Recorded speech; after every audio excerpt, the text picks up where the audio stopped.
Durpres rampung yo ngrampungke kewajiban tak dadi jane Janaka.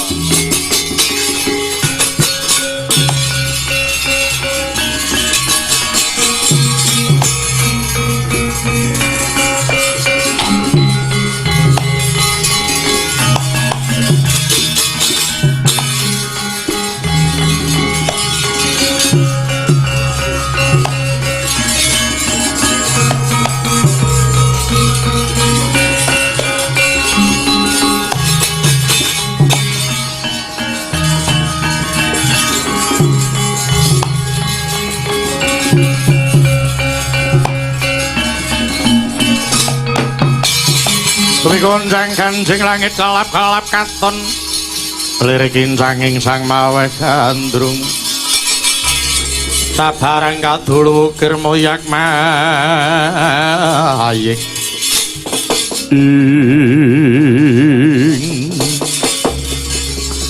Yai Sri Kandi kang tumeka ning Madukara nuninggih Raden sowan kawula kula ngaturaken sungkem mangabekti mugi kunjuk wonten sandhap wadya paduka Raden ya wis tak tampa katon semengko pengawak bojor pratamana Madukara napa Sri Kandi Raden keparaka paduka welas dhateng kula dinten menika wonten narendra saking Paranggumbarja Prabu Jungkung Mardeya Prabu Jungkung Mardeya punika badhe nglamar dhateng pun Sri Kandi.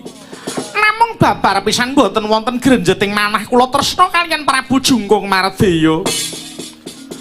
Rikala swanten Prabu Jungkung Mardeya pinanggih kaliyan kula nyuwun wangenan 100 dinten.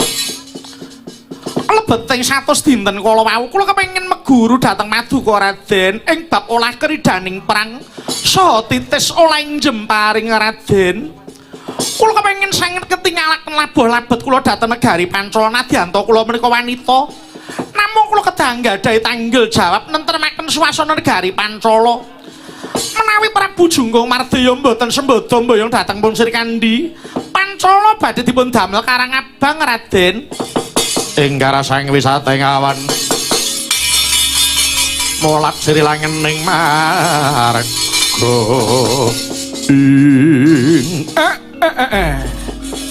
niku Ndarawara Sri Kandi kepengin ajar perang kepengin ajar manah iya nanging tak jaluk lahir batin nggonmu kepengin bela marang nusa bangsa lan kepengin labuh labet marang negara Pancala awit nadyanto Janaka menehi ilmu kanuragan ing bab olah kridaning perang lan titising jemparing nanging yen to niatmu mung kanggo sumungah sesungaren ing kono ora bakal bisa ndayani apa-apa Sri Kandi. Nuninggih Raden kula namung nderek kemawon kula kadawan menapa kula manut kemawon kaliyan paduka Raden Janaka.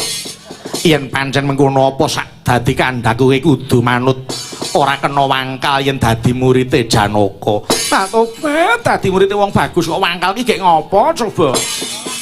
Duwe guru baguse kaya ngono, duwe guru sabare kaya ngono kok wangkal kok apa ya murite kebangetan. Yen pancen mengayuh ndak Kandi golek papan kang prayoga kanggo gladen perang Sri Kandi. Monggo kula dherekaken.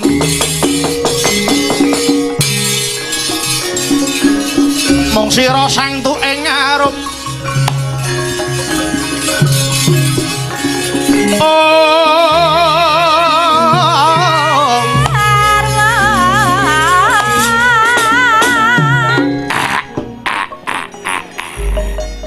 aku ki wong tuwek nyawang lirik ing mripat kok sajak ana gejala-gejala sing beda iki.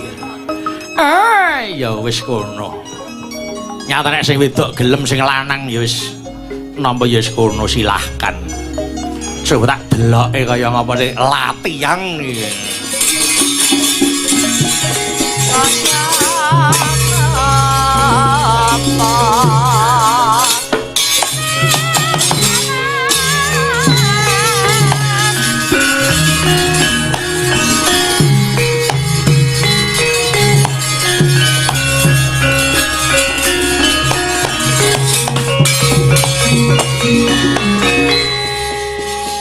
arep diwiwiti apa? Kula namung nderek paduka Bapak Guru. Manut kelawan Janaka. Nuwun inggih murid menika kedah manut kalian gurunipun. Kula dipun menapak-menapaken kedah manut. Karepe iki lho apa? Monggo kula badhe dipun gladi menapa riyin kula nderek. Yen ngono bakal tak gladi ngreh kanoragan olah kridaning perang. Ayo kudu ditata rasamu. Monggo kula dherekaken.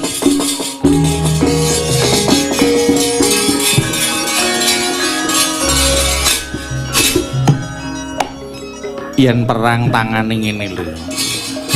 Rada maju. Oh nggih. Tangane mburi capeng kaya aku. Ngeten keduren. Gendek sithik. Inggih, ya dipernahke no. Iya. Kosek to. Nah, ngene. Sing arep tangane ya kudu lho sing demes. Iya. Ngeten. Iya. Nah, yen wis pernah ngene iki.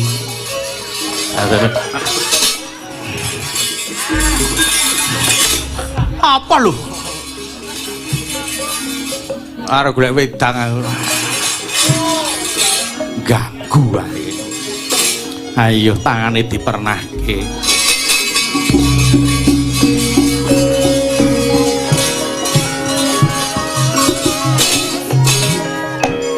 Mangko yen mungsuhmu ngungalke dodo, kowe ya ngungalke dadamu.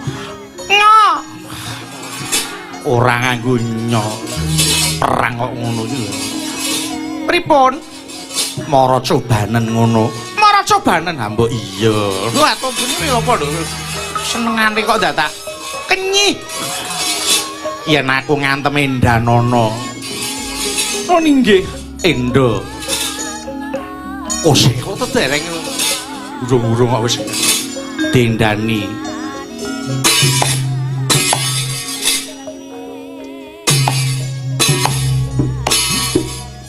Apa kok dadak nyekel janggut bareng. Yen kowe ndamu ora pas yo ngono kuwi. Tangane mungsuh dicandak. Wis kamplengen dadane. Aja tenanan. Ngapunten Batoban, aja nganti kan iya ora apa-apa. Yo, nek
kira wis cukup nggonmu ajar olah kridaning perang.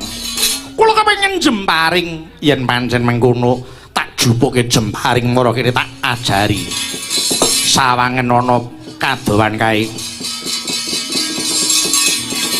Pangkang manglung ana kang wancine ceklek.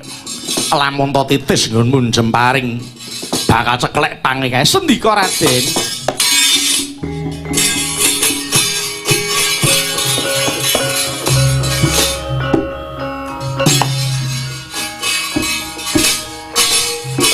Sawangen iki dos pundi? Yen nyekel jemparing kudu sing tuwajuh. Tangane kudu jejeg ora kena miyar-miyur awit sethithik wae kowe kleru ora bakal pas ana ing papan kang linepasake yen wis mengkono kudu mlaku tangane kudu diobahke mbaka sithik yen wis kenceng bebaune banjur pinentang gendhewane dilepaske pusakane. Oh nggih ajaro kene monggo Raden jemparingi digawa njaluk ngapura aku nyekel tanganmu ya mboten menapa enggak to iya wis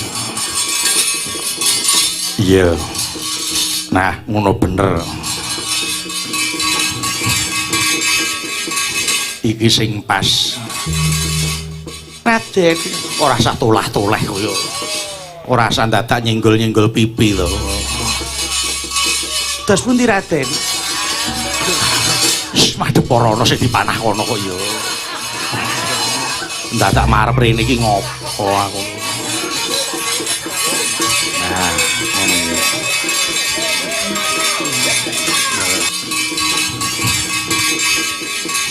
iki sing pas Raden ora usah tolah-toleh kaya ora usah dadak nyenggol-nyenggol pipi lho terus pundi Raden madhep para ana sing dipanah kono kok ya dadak marep rene iki ngopo aku nah ngene iya dipaske dipun pasaken iya pun pas dereng wis ora celelekan ngono kuwi rasane kok aku wegah ngono ora celelekan ngono pas dereng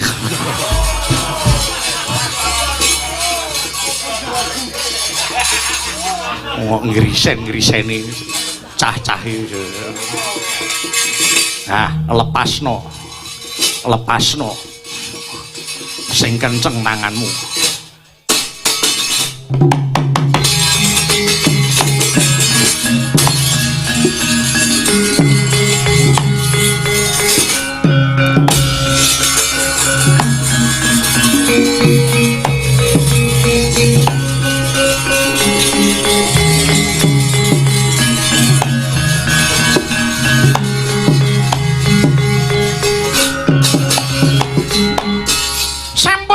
Raden iya ya monggo kudu dikulinakake saya kulina ketemu Janaka bakal saya titis nuwun inggih Raden menawi paduka anggenipun ngajari kula sabar kados ngaten kula kerasan wonten mriki lho Raden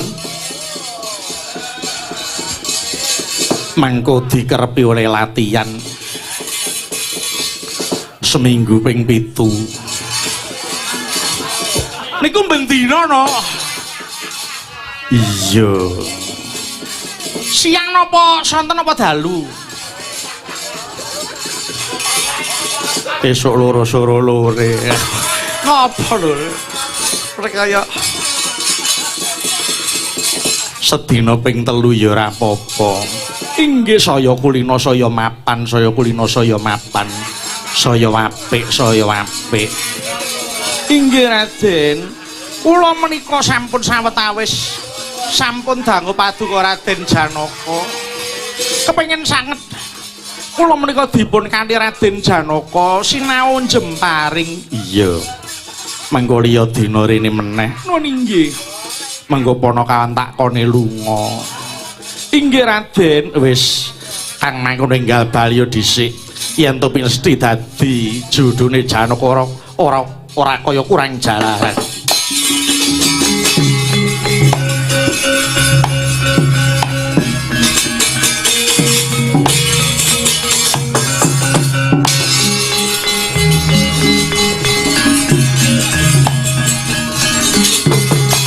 ablas lamping Sang Sri Kandi ingkang wus gladhen kelawan Dian Harjuna enggaling carita wis meh ngancik 100 dina nggih gladhen Sang Wara Sri Kandi nenggih Sang Prabu Jungkung Mardya nengga wonten ing Pabaratan Negari Pancala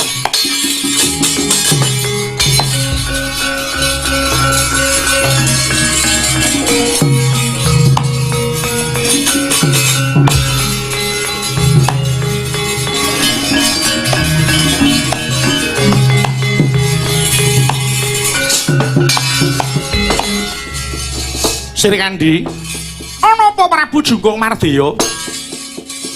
Dina iki aku wis netepi sing dadi kesaguhanmu 100 dina aku wis bali. Ayo manut tak boyong ana negaraku. Prabu Jungkung Mardeya, ana apa? Aku gelem tok boyong nang ana pitukane. Apa pitukane?